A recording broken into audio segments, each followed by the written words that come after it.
Si Mel Tiangco, ang inyong kapusong totoo. Nitong nakalipas na Agosto ay pinalabas po sa isang dokumentaryo ng Eyewitness ang kwento ng pamilyang walang-wala sa buhay.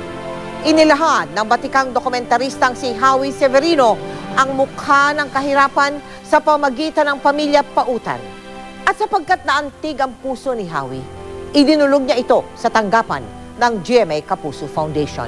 At sa aming pagbisita sa San Narciso sa Quezon, hindi lamang ang pamilya Pautan ang napasaya sa biyayang ating inihando.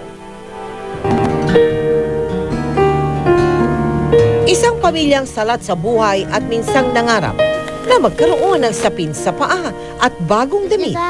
Yan ang kwento ng pamilya Pautan ng San Narciso, Quezon. Ito. Gusto mo mag-ipon ng pera? Opo. Bakit? Bilisan lang ito na. Bakit? Kasi po pambili ng sanilas. Gusto mo bumili ng sinelas? Opo.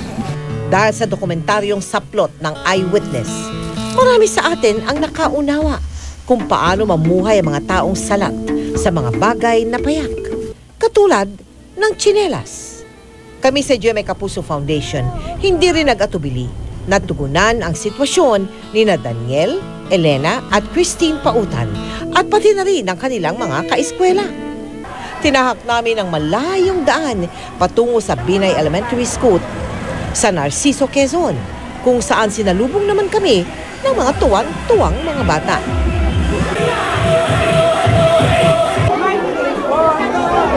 Nagbistulang maagang Pasko para sa kanila ang mga natanggap nilang bagong tsinelas, damit at packed goods. Talagang makikita mo ang kasalatan dahil sa kanilang uniform. Medyo pagkaminsan madumi pa yung uniform nila. Pag minsan walang mga tsinelas, mapuputik ang kanilang mga paa dahil nga sila ay nakayapak lamang mula sa kanilang tahanan patungong paaralan.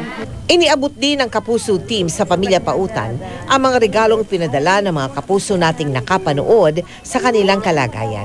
Kwento ni Helen, mahigit 2 taon na ang nakakaraan nang huling magkaroon ng bagong damit ang kanyang mga anak. Mga anak, wag sana'y magsipag kayo sa inyong pag-aaral. Kahit wala po kaming pinag-aralan ng iyong ama at ina, basta kayo po ay may pinag-aralan kayo. Salamat po sa mga pamasko ninyo.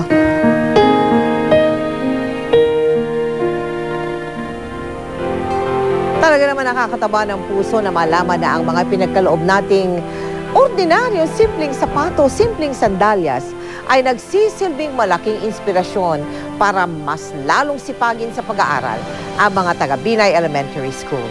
Marami pong salamat sa lahat ng naging katuwang natin sa proyektong yan. Samantala sa mga nais pong maging kabahagi ng ating mga projects, maaari po kayo magsadya sa aming tanggapan o kaya magdeposito ng inyong donations sa aming mga bank account o sa lahat ng sangay ng Cebuana Luwilier o maglagon sa www.kapusofoundation.com.